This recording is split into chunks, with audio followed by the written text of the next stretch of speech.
Typhoon H, put all the props on and everything, and we fired it all up. Like I say, I'm going to do a full review on the ST16, but this is just to show you what it's like up in the air.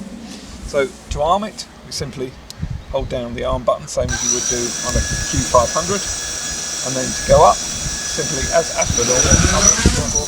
Never mind all the hype and everything, what we all want to know is what does it fly like? And all in a word, stable, extremely stable. Any other GPS quad I've flown tends to hunt around quite a bit, but this just seems to stick pretty much rock steady in the air. It's lovely the way it worked. The screen clarity was superb, even though I was in bright sunshine. I should have brought the sunshade out with me, but I just got out to fly really, and we'd left it in the office, so never mind. It still coped with it all right. The rates adjustment is on the right, same as you have on the Q500, and if you want to change the angle of the camera, there's an adjustment wheel on the left-hand side. If you want to take stills photos, you would normally in flight use your left thumb just to press a big rubberized button to activate that, and then on the right-hand side there's again, a rubberized button with a big video logo on it, and you simply press that to activate the video. And there we go, that's actually live footage off the H. Now, I did fly around a little bit faster than I would normally do when I'm shooting for video, just because I really wanted to put it through its paces for you. Well, and for me, to be perfectly honest, I wanted to see what it really did. And it coped really well. It's not the way I normally shoot, I must admit. But look at this for speed. When you give it full pitch, or anything full on the control sticks, my word, it really shifts.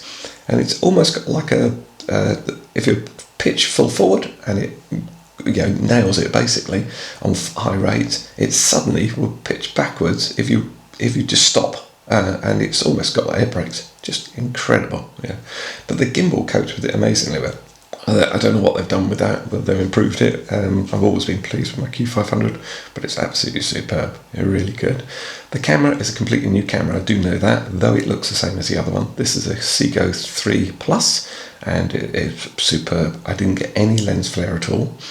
We've got the sun at an oblique angle, which would normally give you lens flare, and it's much better. There's no softness in the edges of the images.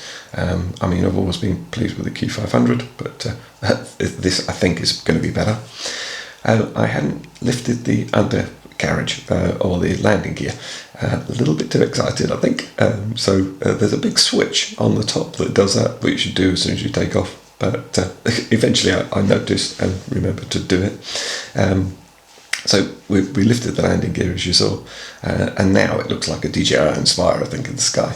Really nice. I mean, I would love to put this up against the DJI Inspire, because I think it's going to be heading for that sort of spec. I think, having looked through all the and done the comparisons and everything, I would say I would love to do that.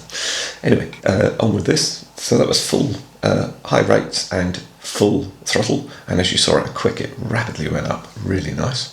The descent is much faster than the Q500, and also any other quad that I've flown on this sort of base.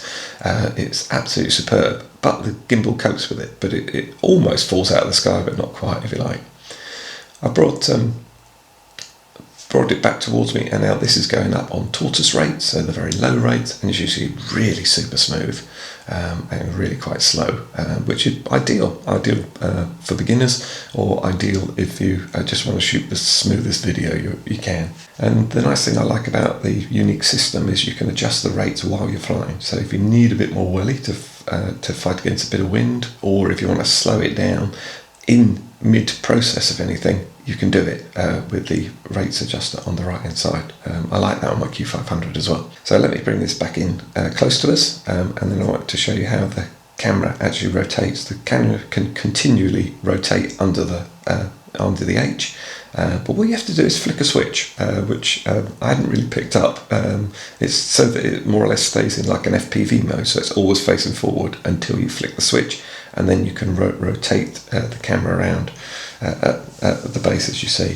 So what I thought I'd do, there's going to be loads of applications for this, I think, but the first thing I thought was pitch forward, go down the field, but keep the camera rotating as we're going along, so it's just going to be interesting.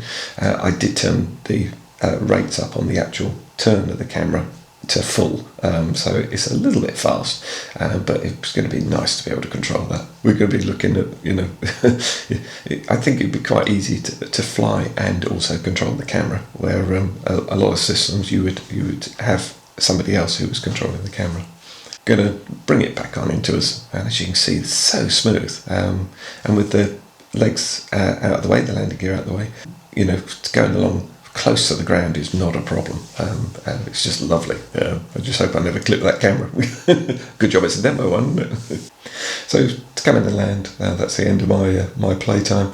Landing gear down, flip the switch, and it comes down quite rapidly, but the landing is so much faster. It's just straight down, really solid, absolutely superb. What do you think I thought? And then the kill switch again, as per normal.